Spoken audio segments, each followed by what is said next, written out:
Good afternoon. It's great to see you again.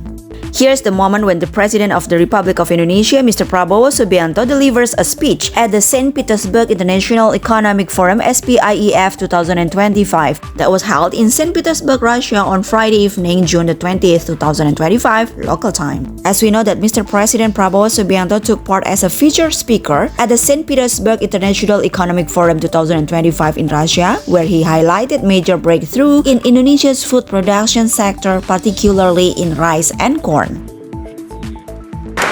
Модератор пленарного заседания Надим Катаиш.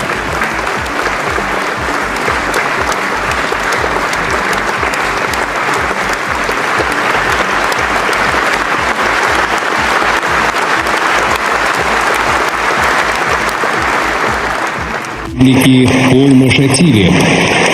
Модератор пленарного заседания Надим Катаиш.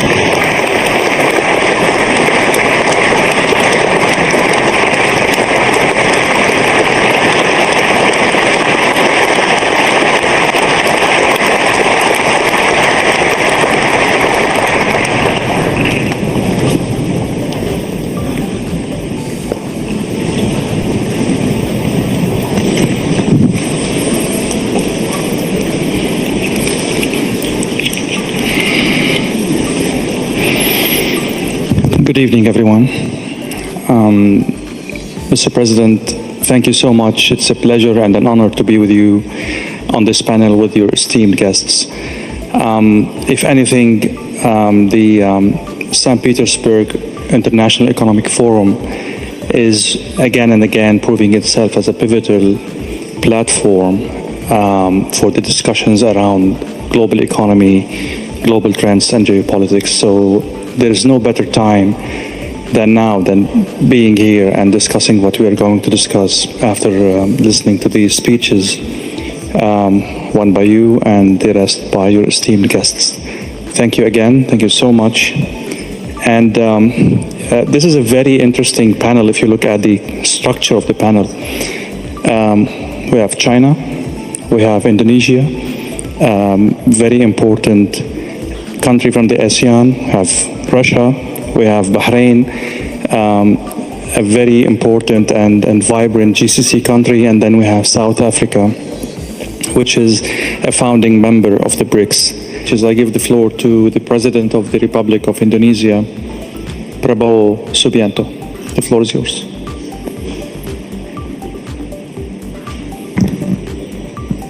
Your speech.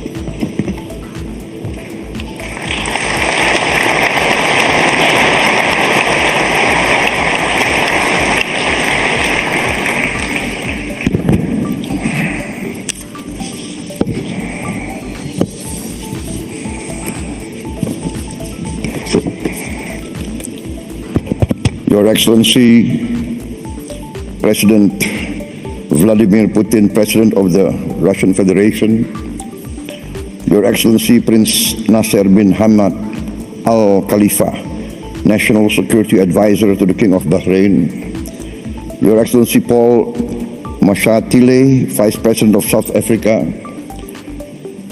Your Excellency Mr. Ding Xuexiang, Vice Premier of the People's Republic of China, distinguished ministers, business leaders, ladies and gentlemen, participants of this forum.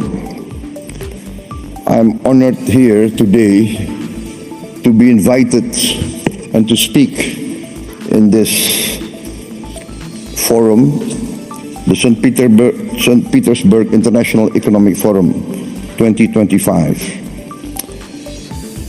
This forum is a forum that combines and gathers leaders from the West, the Global South, the East, and where Eurasia meet. Indonesia views the summit as an opportunity to forge strategic trust, an opportunity to make deals in an increasingly complicated geopolitical situation. Deals that can benefit our shared survival and our shared success. On this occasion, I would like to introduce myself. I am Prabowo Subianto, President of the Republic of Indonesia, have just been inaugurated on 20th October 2024. And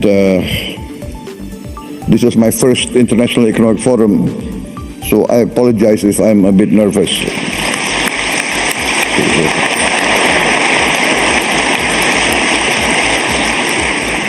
Indonesia is the fourth largest country by population.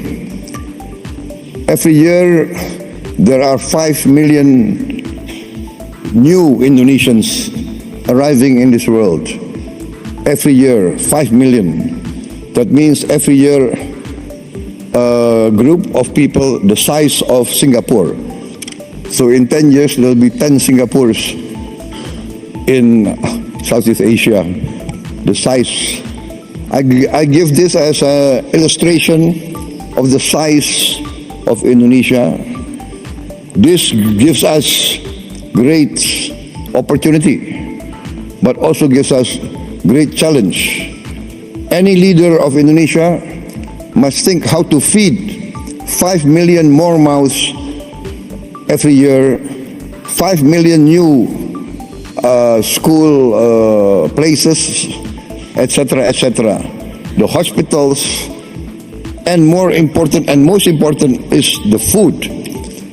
In my opinion, the duty of a government is first to protect its people.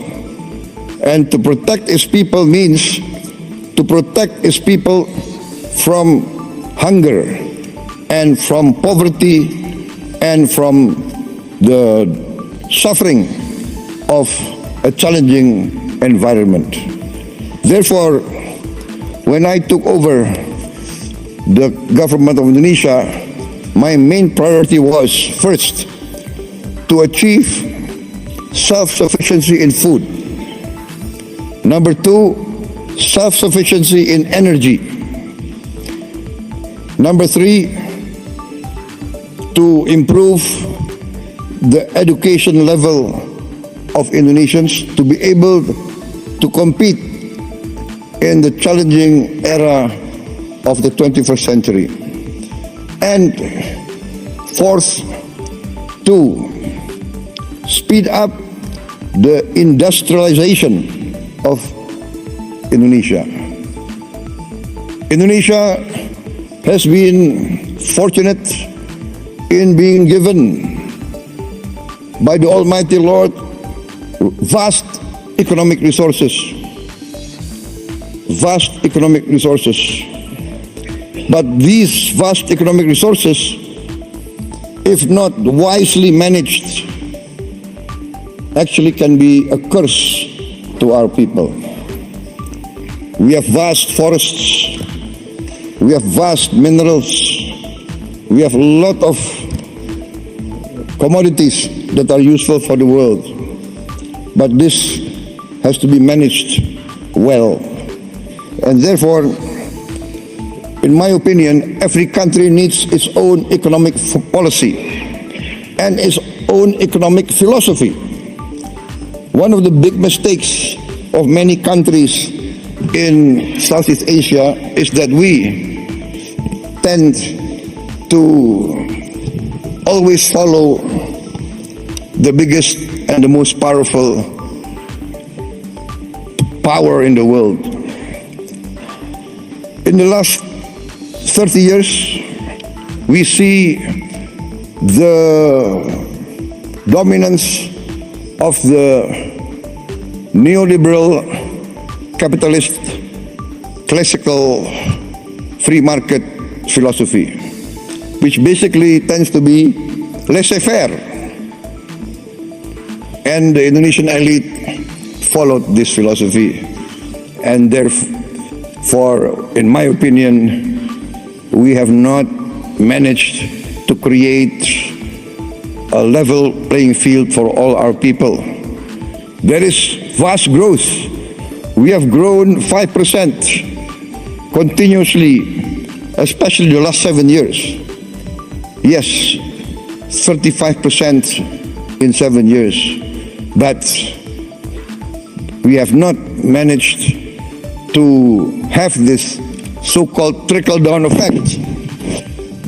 The wealth remains at the top less than 1%. And this is not a formula for success, in my opinion. Therefore, my position is this, that each country must follow its own economic philosophy. The economic philosophy that is in tune and that can be accepted by each country's culture and each country's background. Therefore, I have chosen the path of compromise, the path of the best of socialism and the best of capitalism. Pure socialism, we have seen, does not work. It's utopia. Pure socialism, we see many chances and many cases people do not want to work. Pure capitalism results in inequality, results in only a small percentage enjoying the fruits of the wealth. But our path is the path of the middle way. We want to use the creativity of capitalism, innovation, initiative. Yes, we need that. But we need government intervention to overcome poverty, overcome hunger, to intervene and to protect the weak. Because there's a danger in developing countries like Indonesia of what we consider the danger of state capture. The collusion between big capital business and government officials and political elite. In the end, the collusion between these two groups does not result in the alleviation of poverty and the widening of the middle class. Therefore, we have chosen the philosophy which in essence and in simplicity can be reduced to one sentence.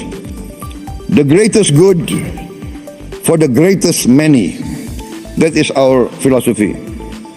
Our government must work to bring the greatest good to the greatest many.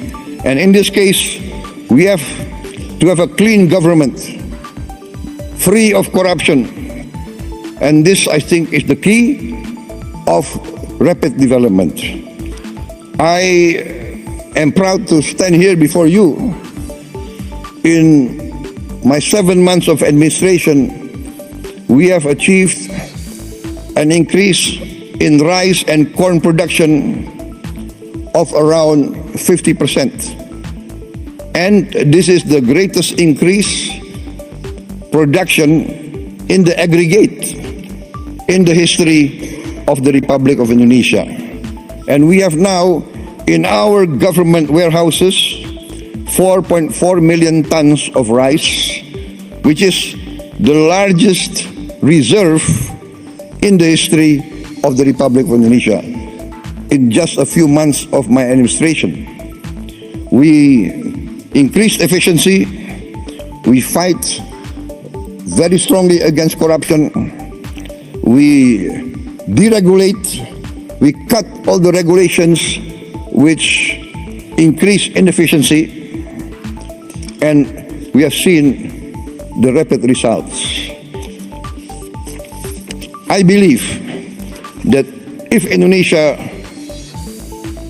can play a good role, a positive role in international relations, for instance, our participation in BRICS, we thank the government of Russia for supporting us to be a member of BRICS very fast. I think we are one of the fastest members to be accepted in BRICS. Also, Madam President, former President of Brazil and President of the New Development Bank, we are also accepted into the member of New Development Bank, also very fast. We thank also the government of China for supporting us and the government of South Africa. And we believe that together BRICS can contribute significantly to stability, prosperity of the world.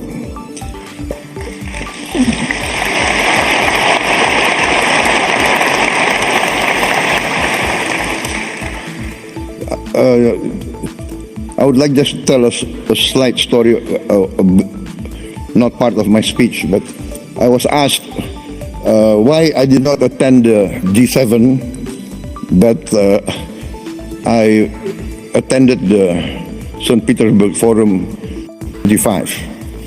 And it's not because I did not respect the G7, it's because I gave my commitment to attend this forum before they invited me. So that's the only reason.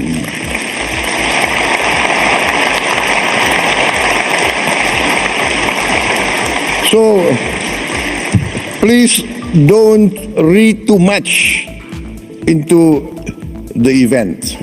Sometimes political observers, they want to read, is this a political statement, right? No. Indonesia, by tradition, always non-aligned. We respect all countries. Our foreign policy is very simple. One phrase: 1,000 friends, too few. One enemy, too many. We want to be friends with everybody.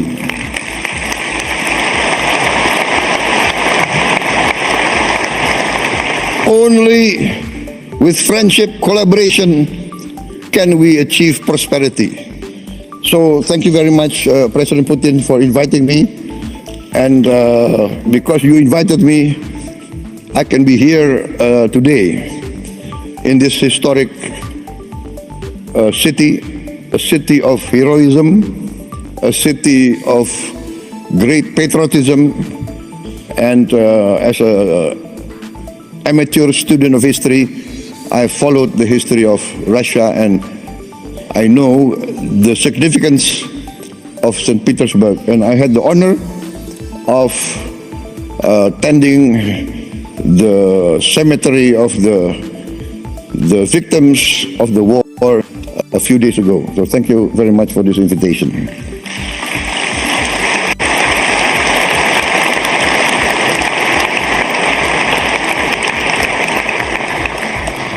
For many times I have said in many forums that Indonesia has chosen the path of non-alignment. We consider that this world must develop into a multipolar world and is developing towards a multipolar world. The world of unipolar centrality is past. This is the trend of history. This is what's happening in front of us. And so I value very much the leadership of Russia and the leadership of also China. And I want to be very frank, in the present world, in the global south, I think many from the global south will agree with me. Russia and China has never had double standards. Russia and China has always defended the downtrodden, has always defended the oppressed, has always fought for the justice of all peoples of the world. So I say this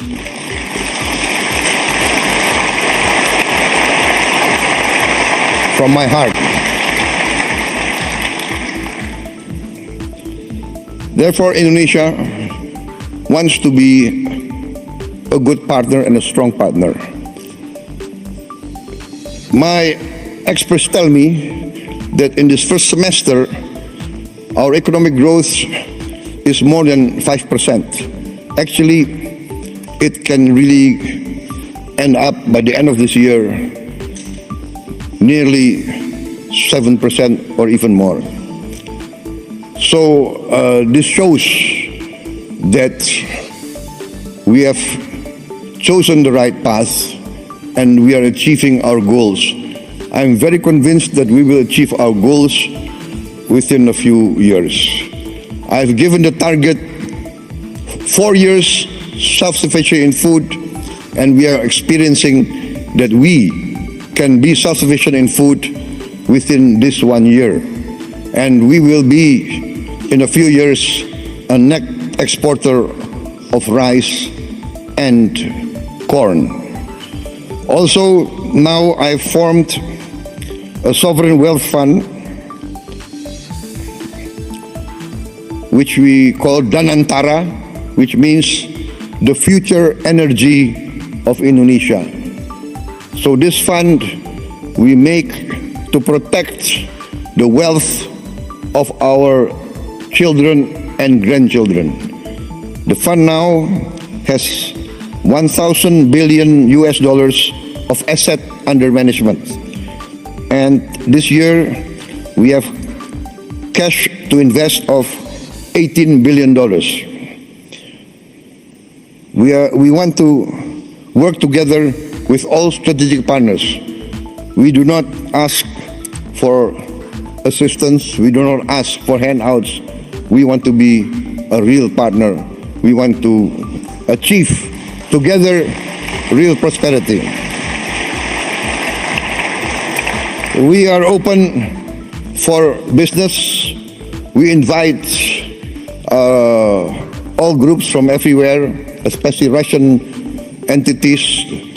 Before I was elected, I was an entrepreneur, and I have good relations with Russian corporations. My brother has been active in this area for many years, I think more than 2 decades.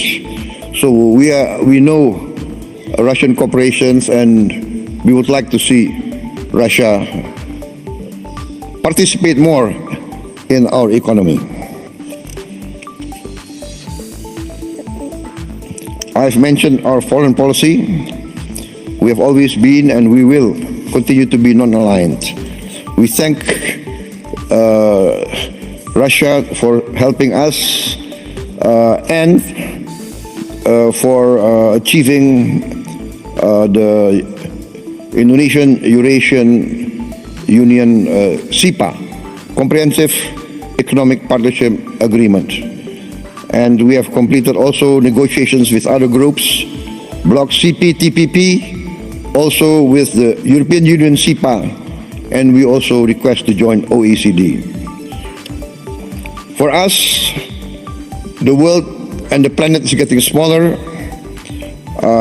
We will work together with you for peaceful collaboration, peaceful coexistence with all countries.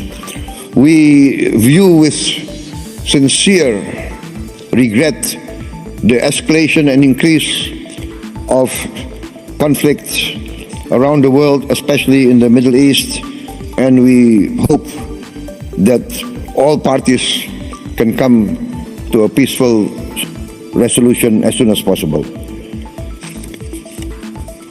I think, distinguished guests, I've come to the end of my short speech. I apologize if what I say is not what is expected of me, but what I say comes from my heart. Thank you very much.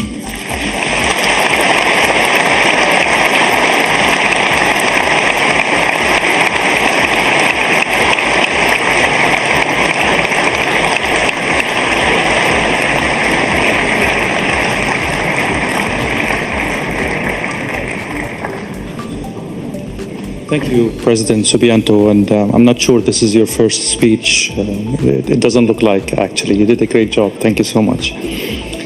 Thank you for watching Breaking News at Singing Bertalents. I'm Vicky, signing out.